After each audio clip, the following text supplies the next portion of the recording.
दोस्तों, आज की कहानी बेहद दिलचस्प और दिल को छू लेने वाली है। और यह सिर्फ कहानी नहीं बल्कि एक हकीकी वाकया, सच्चा वाकया है जो मेरे वालिद पिता मुझे सुनाया करते थे। मुझे यह कहानी इतनी पसंद आई कि मैंने उसे यादों की रोशनी में सजाकर अपने शब्दों में पूरा रूप दे दिया। मैंने इसके किरदारों के नाम खुद रखे हैं और अब इसे एक मुकम्मल कहानी के तौर पर आपके सामने पेश कर रहा हूँ। यकीन है कि आपको यह कहानी जरूर पसंद आएगी। तो आइए बिना वक्त जाया किए शुरू करते हैं ये खूबसूरत और दिल को छू जाने वाली दास्तान। ये बात उन पुराने जमाने की है जब छोटे छोटे गांव जंगलों के दिल में बसते थे। जिंदगी सादगी और सुकून की धुन पर ठहरी रहती थी। ऐसे ही एक तन्हा एकांत गांव में हरी भरी खेतियों और मिट्टी की खुशबू के बीच एक सादा सी जिंदगी जीने वाला एक चरवाहा रहता था, जिसे लोग प्यार से करम कहा करते थे।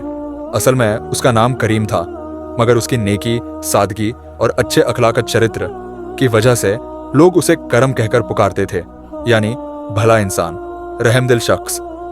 उसकी दुनिया बहुत छोटी थी, मगर उस छोटी दुनिया में मोहब्बत, सुकून और तसल्ली की दौलत भरी हुई थी। उसके घर में सिर्फ 2 मासूम बच्चे थे, 7 साल का बेटा बिलाल और 5 साल की नन्ही बेटी फातिमा। और उनकी माँ आमिना, एक ऐसी औरत जो खामोशी में भी एक पूरा जहान दुनिया रखती थी।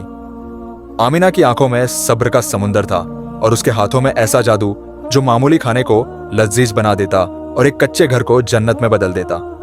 गरीबी उनका मुकद्दर थी। अक्सर दिन में 2 वक्त का खाना भी मुश्किल से मिलता था, लेकिन उनके घर का सुकून कई अमीर घरानों में भी नहीं था।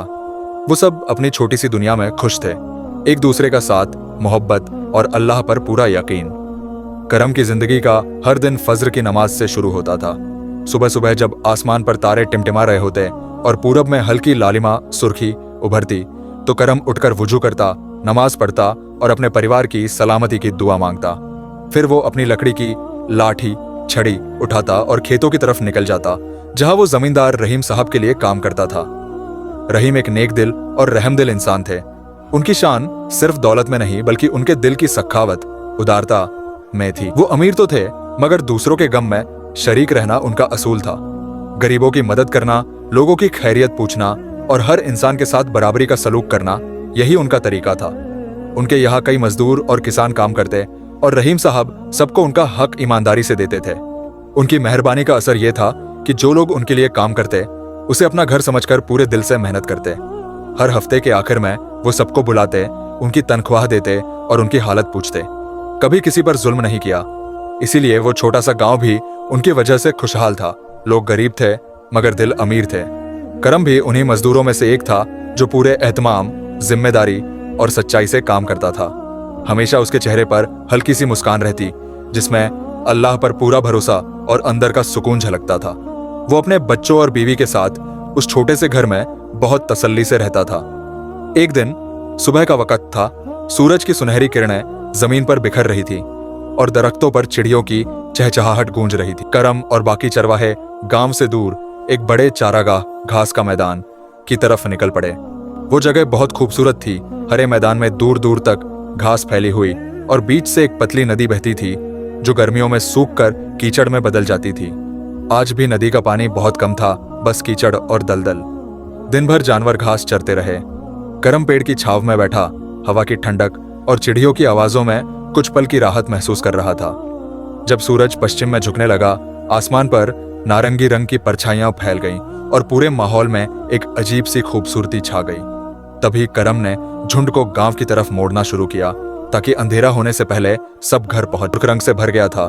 करम ने अपनी लाठी उठाई और झुंड को धीरे धीरे गांव की तरफ मोड़ना शुरू किया।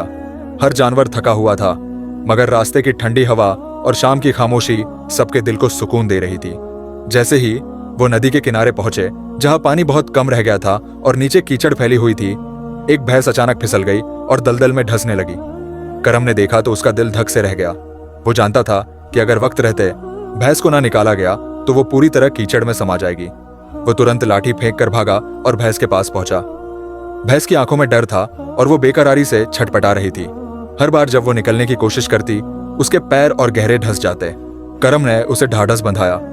आराम से, कुछ नहीं होगा मेरी जानवर बहन, मैं हूं यहाँ। उसने अपने दोनों पैर कीचड़ में टिकाए, रस्सी को भैंस की गर्दन से बांधा और पूरी ताकत से खींचने लगा। पसीने की बूंदें उसके माथे से टपक रही थी। कीचड़ उसके कपड़ों, चेहरे और बालों में भर गया था। थोड़ी देर में कुछ और चरवाहे भी मदद के लिए आ पहुंचे। सबने मिलकर खींचा और आखिरकार बहुत मशक्कत के बाद भैंस कीचड़ से बाहर निकल आई।